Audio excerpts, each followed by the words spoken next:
안녕하십니까. 편입 논술의 암모나이트 삼엽충 뭐 오래됐다 이런 내용인데요. 조인병천입니다. 조인병천 검색어에다 조인병천 치시면 영상도 많이 나와 있고, 제가 2003년부터 시작해서 논술을 가르쳤으니까 16년 정도죠. 뭐 당연히 주요 학원의 모든 대표 강사를 다 역임했고, 메가스터디에서 2006년에서 2016년 제가 눈을 다쳐가지고 더 이상 인강하지 못했을 때까지, 그리고 김영 편입에서도 2011년부터 계속해서 인강을 찍었고요. 그다음 최근에는 제가 개인적으로 유튜브, 그 다음에 네이버 TV에서 인강을 찍고 있습니다. 이 영상은 좀 있으면 있을 경희대학교 논술 파이널을 위한 보강 자료입니다. 일단 오늘은 우리가 같이 볼 게 2019 학년도 거, 19학년도에 경희대학교 사회계열 문제. 보통 학생들이 사회계열 문제 하면은 모조리 다 도표 혹은 자료 해석으로 나오는 걸로 알고 있기 때문에 쌤 강의를 물을 때 쌤 인문 사회 분리하나요? 분리합니다 하는데, 바로 이 표 해석에 해당되는 부분은 분리하지만 일반적으로 나머지 공동 논제 앞부분에 2015년부터였죠. 15, 16년 이렇게 초창기의 문제는 도표가 나오지 않았죠. 그래서 도표 나오지 않은 부분은 같이 하고 도표가 나오는 부분은 따로 분리해서 학생들을 가르치는데, 도표 해석 자체가 어렵지 않습니다. 이게 난이도가 높으면은 이 변별력이 매우 높을 텐데, 어렵지 않다라고 하는 것은 도표 자체의 의도가 무엇인가를 이해하게 되면 내가 랜덤하게 내가 마음대로 풀지는 않으니까 그런 의미에서 어렵지 않다. 자, 요 강좌를 듣는 친구들은 먼저 여러분들이 선생님한테 카톡 아이디로 선생님 자료를 좀 주세요라고 하면 제가 잠깐만 제대로 나와 있네. 이게 좀 프레임이 잘못된 줄 알고 여러분들이 카톡 아이디로 선생님한테 기본적인 경희대학교의 논제를 풀기 위한 인강을 제공해 달라고 하면은 제가 제공해 주고 있습니다. 카톡 아이디는 블로그 밑에 이렇게 나와 있으니까 그 아이디로 신청해 주시면 되고요. 파이널은 13일부터 13, 14, 15, 16, 17 이렇게 5일 동안 진행이 되고요. A반, B반 이렇게 있습니다. 학생들이 많이 묻기 때문에 제가 영상을 통해서 좀 더 구체적으로 말씀드리고, 시간은 A반은 1시 반부터 5시 반, B는 6시에서 10시까지 진행을 하고 있으니까 장소는 대치동의 하이논술입니다. 하이논술 쪽에다 문의하지 마시고 저한테 직접 카톡으로 문의를 주시면 제가 뭐 수강료라든가 기타 여러 가지 자료들 여러분한테 노티스해 드리도록 할 것이고요.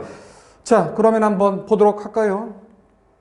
경희대학교 편입 논제의 특징 접니다. 학생들이 이 사진과 제 현재의 사진을 보고 바꿔라 라고 했는데 그러고 싶진 않습니다.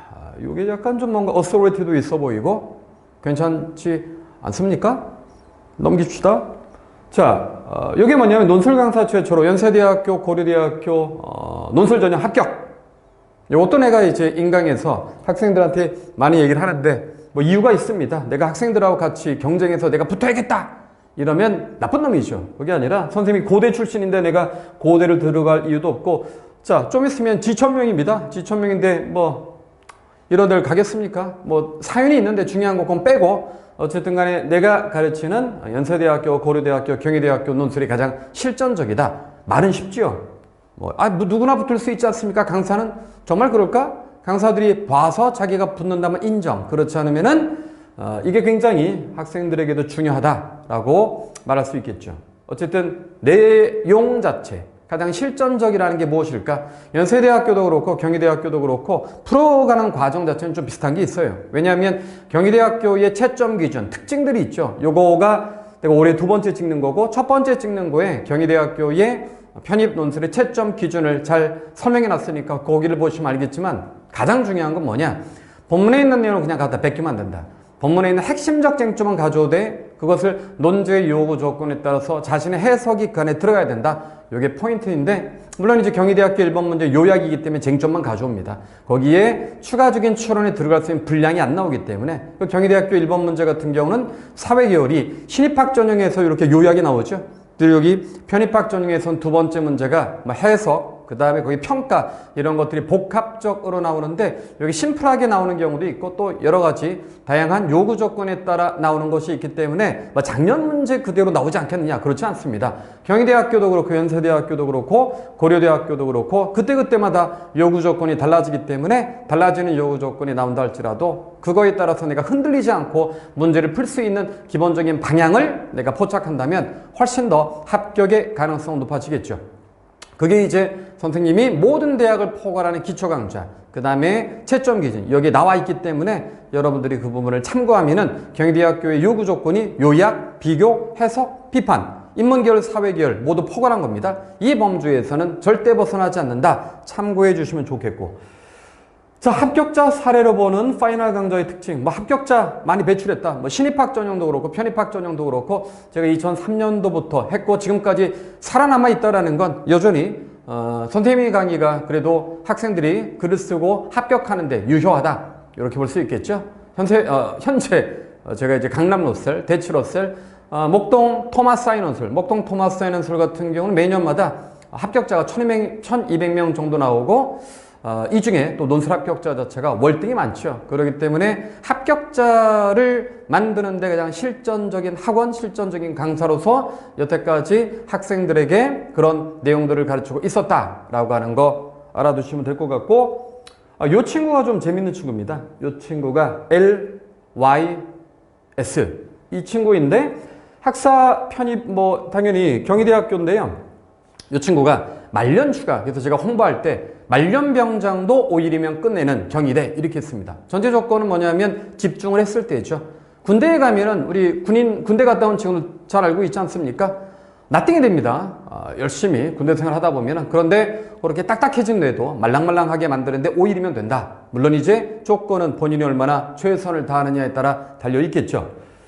자, 뭐 합격자들이 어떻게 뭐 합격을 했는가에 대한 내용입니다. 뭐 차별적이다 이런 내용인데, 그래서 수업을 들으면서 가장 중요한 거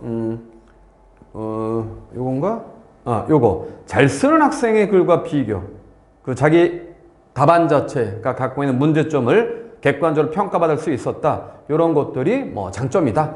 이런 것들이고, 또 시험 당일, 시험 전날 선생님께 수업 받으면서 정리한 노트들 깔끔하게 정리했고, 그것 자체가 일관되어 있기 때문에 시험을 잘 치르게 되었다. 당연히 저한테 배워서 붙었으니까 이런 얘기 하겠죠. 당연히 100% 모두 다 붙일 수는 없잖아요. 떨어진 학생들은 뭐 갓댐 뭐 이렇게 했겠지만 어쨌든 간에 학생들이 이 이해와 요구 조건에 가장 적절한 강의다. 이렇게 보시면 될 것 같고, 자, 이 친구도 호경과 마찬가지입니다. 무엇보다 선생님이 수업 때마다 지우세요. 이게 뭐냐면 공개평가라는데, 공개평가를 하게 되면 대면 첨삭과 다르죠. 대면 첨삭은 1대1이기 때문에 내가 뭘 잘했고 뭘 못했는지 몰라요. 근데 공개평가하다 보면 여러 학생의 글, 그래서 이 파이널은 보통 15명에서 20명 정도 학생이 듣는데, 그 정도의 학생들이면은 우리가 글을 같이 모아서 복사한 다음에 이 글이 갖고 있는 장점이 무엇이고 단점이 무엇인지 같이 봅니다. 그러면 이제 내가 갖고 있는 글의 문제점, 다른 친구의 장점을 내 걸로 바꾼다면 합격의 가능성이 당연히 높아진다. 이렇게 볼 수 있겠죠? 요거는 이제 2019년 작년 거죠. 작년 거의 논제인데요. 이 논제는 전형적인 문제. 여기 보면 1번 문제.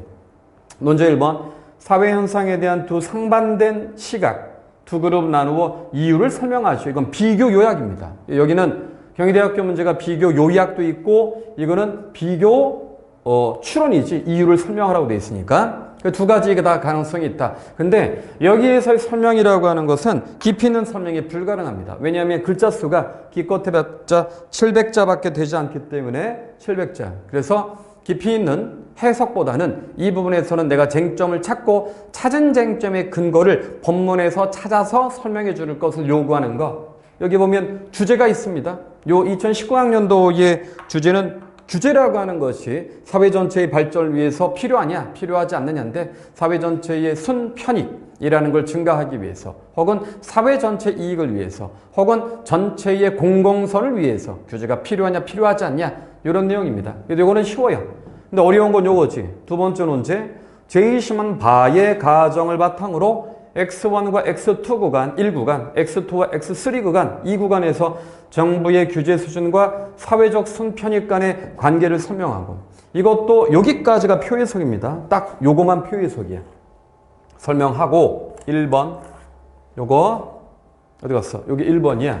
그리고 제이시먼 가를 근거로 하여 최적의 규제 수준을 선택하시오. 이건 표해석이라고 볼 수 없지. 자, 이거는 가를 근거로 하니까 표 자체가 지향하는 목표를 제이시먼 가의 관점에서 분석해달라라고 하는 거, 이것도 해석이고, 그 다음에 이것도 해석인데 해석의 방향이 다르지. 그리고 나부터 라 중에 바가 가장 강하게 지지하는 제시문을 선택하고 그러면 바가 가장 강하게 지지한다는 건 뭐냐면 표 자체는 규제를 옹호하거든. 근데 일정 정도의 규제를 옹호하는 거야. 지나친 규제는 사회적인 순편익을 약화시키기 때문에 그러면 이 규제 자체가 맥시멈 말을 잘못했다. 순편익이 맥시멈에 올라갔을 때 그때가 이제 사회적인 의미에서의 순편익이 극대화됐다는 건 사회적 생산성, 사회적 효용이 극대화됐다는 거니까 그러한 선이 어디까지인가 이거를 판단해 달라는 얘기고 그 다음에 마지막으로 제이시먼 마를 바탕으로 바를 평가하고 근데 제이시먼 마가 이 규제 자체를 부정합니다. 정확하게 공리주의를 부정하기 때문에 규제 자체가 원천적으로 타당하지 않은 거야. 그럼 타당하지 않은 이유를 이때의 최적 규제 수준을 선택하시오. 근데 규제 수준을 선택하라고 하는 것은 제이시먼 마에서 규제를 옹호했을 때는 선택하겠지만 마는 옹호하는 게 아니거든. 공리주의 자체를 비판하기 때문에 최적의 규제 수준은 규제하지 않는 것이다. 이게 답이야. 우리는 이 부분을 가지고 구체적으로 텍스트를 보고 그 근거를 찾는 것이 전체의 이 논제의 요구 조건이다. 그래서 실질적으로 표 해석에 해당되는 것들은 요거밖에 없습니다. 요거. 그럼 분량을 보면은 몇 자입니까? 천자잖아요. 천자. 그러면 첫 번째 논제, 그 다음에 두 번째 논제, 세 번째 논제이기 때문에 각각을 330자, 330자, 330자 정도로 나누는 것이 분량 배분에 있어서 가장 좋은 포인트가 된다. 물론 약간의 플렉서블은 가능하죠. 좀 더 부분적으로는 분량 자체가 몇십 자의 차이는 있을 수 있겠지만 특정한 부분을 지나치게 길게 분석을 하게 되면은 분량 배분이 잘못된 것이라는 거 여러분들이 알아두시고 자 그럼 내용으로 좀 더 볼까? 먼저 제이시먼 가는 영국의 도덕 철학자, 법개혁가인 제레미 벤담 인간의 타고난 권리라는 말을 조롱 한마디로 뭐냐면 개별성을 갖다 부정했다는 거야. 전체 이익이 가장 중요하다. 그래서 여기에서 보면은 이 원칙은 이게 핵심이죠. 이 사실을 인정할 뿐만 아니라 도덕적, 정치적, 경제적 삶의 기초가 되는데 이런 원칙은 개인만이 아니라 입법자라는 거는 법 자체를 만드는 사람들이죠. 이 사람들에게도 적용이 된다. 즉 사회 행복은 개인의 행복을 합친 것이며 입법의 목적은 사회 전체의 행복을 증진시킨다. 입법, 규제지. 일종의 간섭입니다. 이거를 긍정하는 거야. 그래서 국가의 시장에 대한 개입, 그 다음에 전체 이익을 위해서 규제라는 것이 적용되는 것을 긍정한다는 개념. 요게 논의의 초점. 맨 밑에 보시면 시민과 입법자들은 우리가 이 정책에서 얻는 이익 모두 더한 뒤에 총 비용을 빼면 다른 정책을 펼 때 더 많은 행복을 얻을 수 있을까를 물어야 된다. 이 본문에 나와 있는 내용에 보면 순편익을 증가하기 위해서는 어떻게 해야 될 것인가. 편익과 그 다음에 비용을 뺀 편익에서 그 다음에 비용을 뺀 순편익에 해당되는 것이 어떻게 해야지 극대화될 수 있을까? 요거를 찾아달라는 얘기인데 내용 자체는 규제에 대한 긍정이죠. 자, 그 다음에 두 번째, 제이시문나는 국가는 기본권 보장의 의무가 있으므로 사악의 자유를 최대한 고려해야 된다. 이거 규제를 긍정합니까? 부정합니까?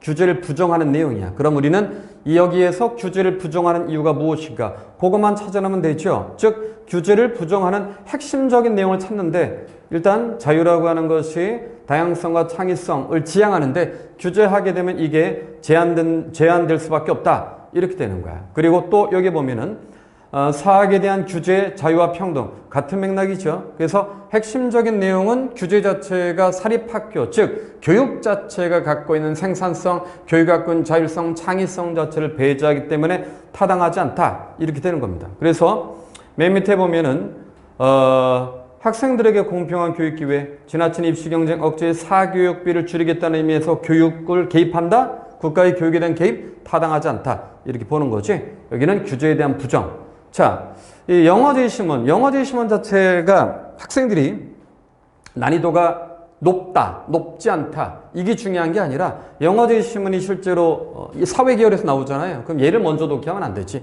다른 거를 먼저 독해한 다음에 이것 자체의 전체적인 방향만 알면 돼. 왜냐하면은 자, 제시문 다에 해당되는 것이 논제에 보면은 어느 부분에 해당되냐 하면은 논제 1번에서 가, 나, 다라, 말을 두 그룹으로 나누고 그러면 이게 600자이기 때문에 요것 자체를 쓸 때 120자. 120자면 4문장 밖에 되지 않아. 이 전체를 번역하라는 것이 아니고 이 중에 핵심적인 내용만 가져오라고 하는 거기 때문에 이거는 번역 자체가 아니야. 그렇기 때문에 이 내용을 본문을 그대로 갖고 오는 것이 아니라 여기에서 말하는 규제를 옹호하느냐 혹은 반대하느냐에 대한 논거와 그거에 해당되는 핵심적 쟁점만 갖고 오기 때문에 핵심적 쟁점에 해당되는 어휘가 내가 명확하게 이해하지 못한다 할지라도 전체적인 맥락에 따라서 이 부분을 요약하면은 1번 문제에 해당되는 답을 쓸 수 있고 2번 문제는 제이심은 다에 해당되는 게 어디 있냐면 자, 다 텍스트를 갖고 있다고 전제하고 얘기를 합니다. 두 번째 보면은 나, 다라, 나, 다라 세 가지 중에서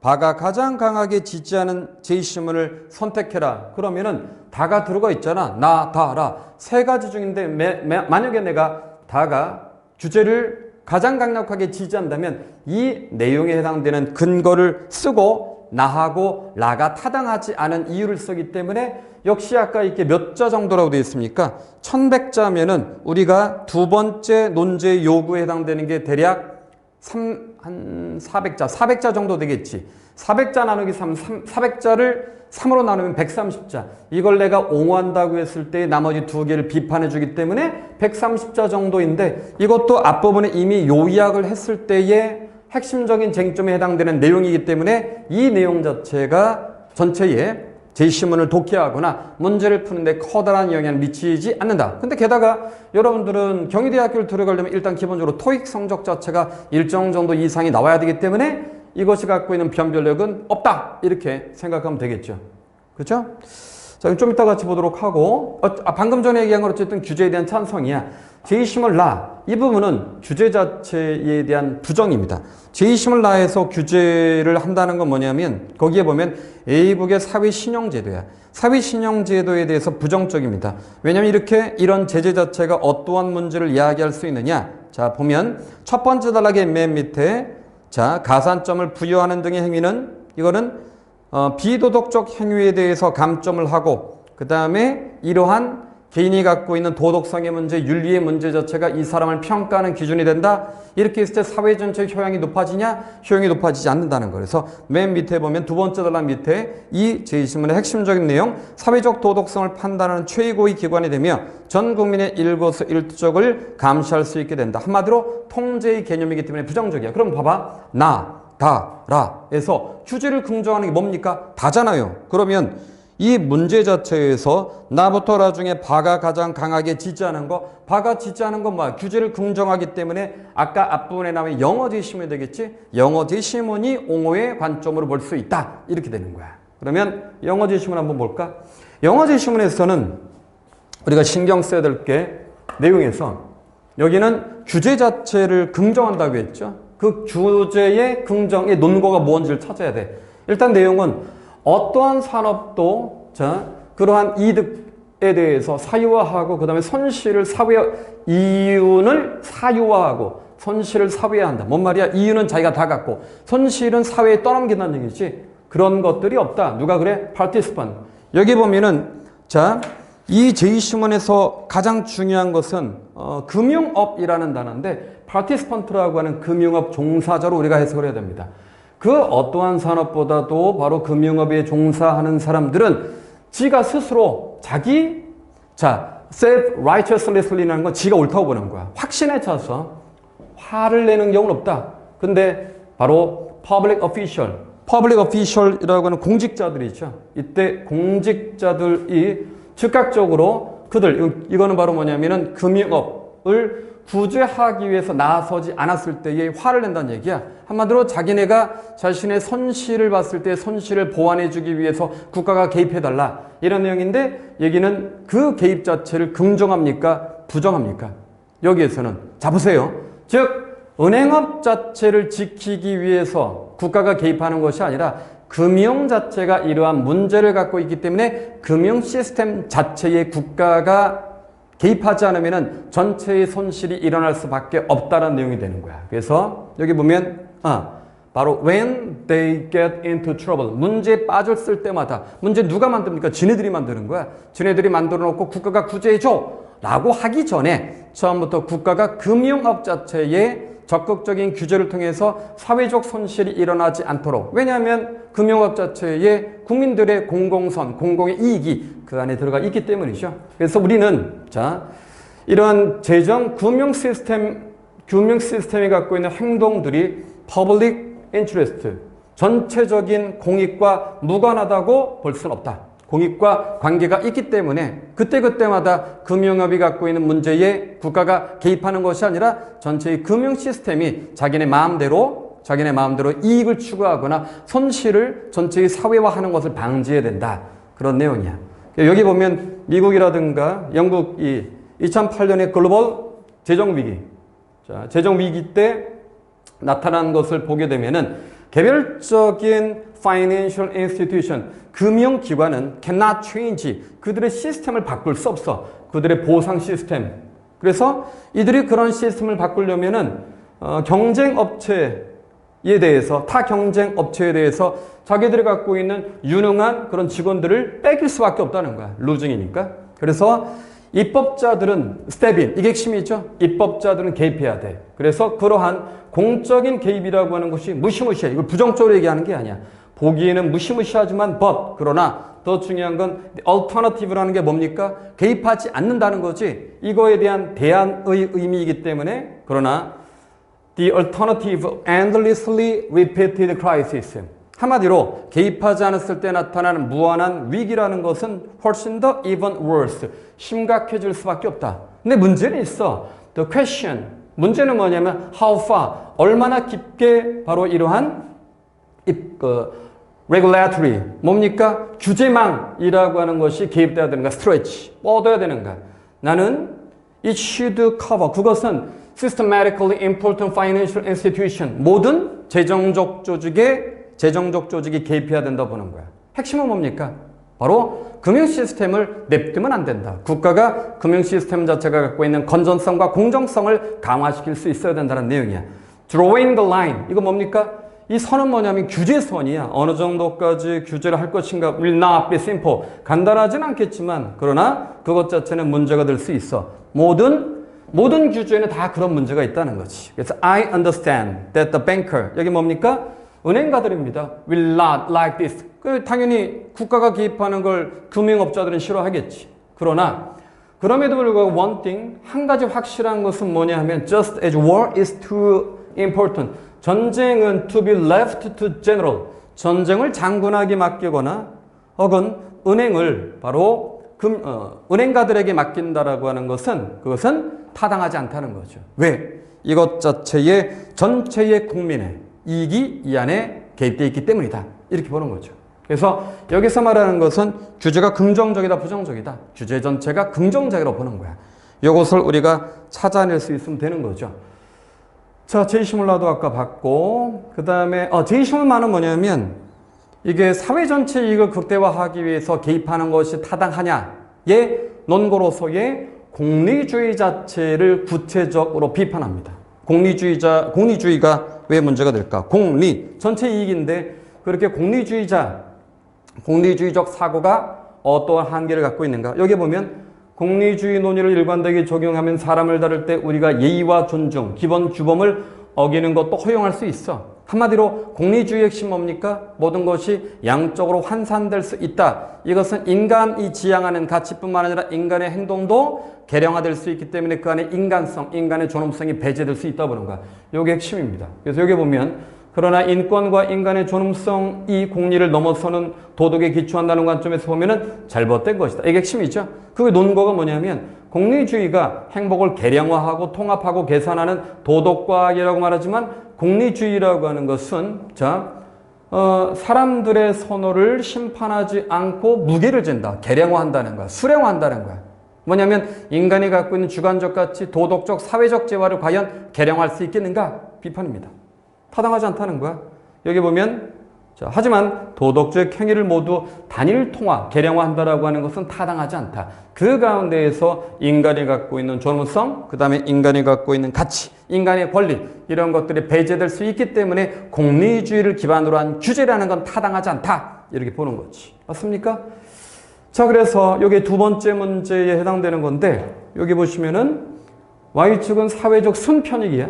순편익이라는 건 사회 전체의 편익에서 비용을 뺀 거야. 그럼 여기까지는, 자, 그러면 최대 다수의 최대 행복에 해당되는 제시문은, 자, 바로 여기를 옹호하겠지. 맞습니까? 이렇게 내모려가게 되면 뭐냐면 순편익이라고 하는 것이 약화되고 사회적 비용이 증가된다는 거잖아. 그 개념입니다. 두 번째 문제에 해당되는 거죠. 두 번째 문제. 그럼 두 번째 문제를 우리가 보면은 제시문 바의 가정을 바탕으로 방금 전에 얘기했던 것처럼 사회적 편익, 순편익이라는 건 편익에서 비용을 뺀 거야. X1, X2, X2, X3 구간에서 정부 규제의 수준, 정부 규제는 X2까지는 허용. 여기는 순편익이 증가하기 때문에. 그러나 이렇게 내려가면 순편익이 감소하기 때문에 이건 타당하지 않은 거야. 규제라는 것도 일정한 선을 지켜야 된다는 거죠. 그러므로 그 규제라는 것은 사회적인 생산성, 그치? 그 다음에 전체의 이익을 극대화하는 수준이어야지 그것을 약화시키는 건 전체의 행복의 총량을 낮추기 때문에 타당하지 않다. 이렇게 되는 거지. 요게. 그 다음에 두 번째 보면은 가를 근거로 하여 최적 규제 수준을 선택해라. 최적 규제라는 건 당연히 전체 이익을 극대화할 수 있는 요 포인트가 되겠고, 그 다음에 나다라 중에 바가 가장 강하게 지지하는 제시문 당연히 볼 것도 없죠. 왜냐하면 나하고 라는 규제를 부정하는 거잖아. 다가 규제를 긍정합니다. 그러니까 규제를 긍정하는 제시문 다가 타당한데 그 이유가 뭐냐면 나하고 라 같은 경우 그런 규제 자체가 사회적 논란이 될 수 있잖아. 근데 제시문 다 같은 경우는 금융 시스템에 대한 적극적 규제라고 하는 것이 사회 전체의 모든 사람들의 이해와 관련돼 있기도 하고 이것이 기업이 갖고 있는 속성상 자신의 이익을 극대화하기 위해서 사회 전체의 손실을 강화할 수 있는 문제점이 있어. 그래서 적극적 개입하는 것이 전체의 이익을 강화하는 근거가 된다. 물론 논거들은 좀 더 구체적으로 나와야 되겠죠. 그치? 그 다음에 마지막으로 제시문 말을 바탕으로 바를 평가해라. 제시문 바에서 이런 규제는 타당하지 않아. 왜냐하면 공리주의가 갖고 있는 한계가 있는 거야. 그런 한계는 인간의 권리, 인간의 존엄성이라고 하는 걸 파괴해. 논거가 뭐냐면 인간이 지향하는 가치를 과연 계량화하고 수용할 수 있겠는가? 물론 여기서 끝내면 안 됩니다. 이 400자잖아. 이것이 더 구체적인 논거가 나와야 되는데 방금 전에 내가 했던 말은 대부분 본문에 있는 거잖아. 이거는 기본이야. 그럼 본문에 없는 내용들을 내가 추론할 수 있어야지. 자, 경희대학교 채점 기준을 보면 창의적 발상이라고 되어 있습니다. 본문에 나와 있는 내용에 플러스 알파가 들어가야 돼. 물론 본문에 있는 핵심적 쟁점을 기반으로 해야 돼. 그래야지만 변별력이 높아질 수 있다. 아시겠죠? 자, 이렇게 봤을 때에 우리는 논제를 이 논제가 뭐에 해당되는가? 요약인가? 비교인가?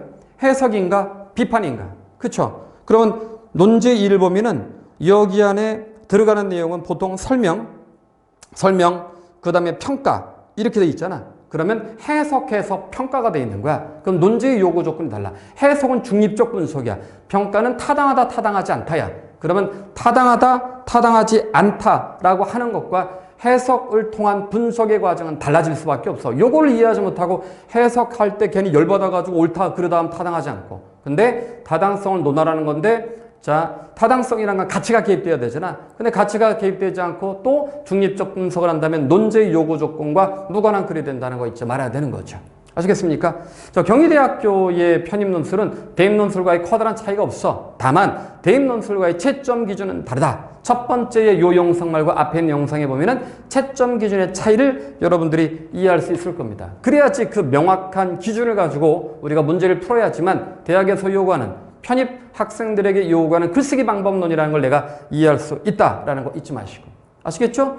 우리가 시험 보기 전에 제가 몇 가지의 강좌를 더 올려놓을 겁니다. 여러분들은 이 강좌를 통해서 경희대학교가 요구하는 게 무엇인가를 이해해서 그 조건대로 글을 쓰면은 경희대학교의 합격의 가능성이 높아진다는 거 잊지 마시고. 아시겠죠? 자, 이 문제 아웃라인을 전체적으로 잡아봤습니다. 그러면 이 아웃라인을 잡았다면 우리는 이걸 가지고 어떤 식으로 문제를 풀어야 될지에 대한 다 조건들이 있어. 어떤 문제든 간에 먼저 프로세스가 단락 구성, 그 다음에 주제문 설정, 단락이 바뀌면 주제문이 바뀝니다. 추론의 방향, 이 세 가지를 명확하게 이해해야 되는데 요거를 이해하게 되면은 어떠한 글도 쉽게 내가 주도적으로 풀 수 있는데 이 요구 조건을 이해하지 못하면 우리가 기명 편입에 있을 때 학생들 모의고사를 여러 번 출제했는데 출제하다 보면은 요구 조건을 전혀 이해하지 못하는 학생들이 많이 있습니다. 그래서 그 요구 조건을 대학에서 요구하는 채점 기준과 맞추어서 전체의 글 쓰는 방향을 명확하게 이해해야 되는데 이걸 이해하지 못하게 되면 여러분이 공부한다 할지라도 효율성은 떨어질 수밖에 없다. 자, 이 부분을 알아두시면 좋겠습니다. 아시겠죠? 지금까지 편입 논술의 암모나이트 조윤병천이었고요. 자, 이 파이널에 대해서 궁금한 학생 밑에 댓글로 남겨주시면 선생님이 거기에다가 이제 카톡 아이디를 보내줄 겁니다. 거기에 보내시면 또 다른 자를 보내드릴 테니까 보시고 판단하고 짧은 시간일지라도 내가 최선을 다해서 대학에서 요구하는 조건을 맞추기 위해서라면 강좌 신청을 해주시고 그러면 여러분이 합격하는 데 도움을 줄 수 있을 것 같습니다. 자, 감사합니다.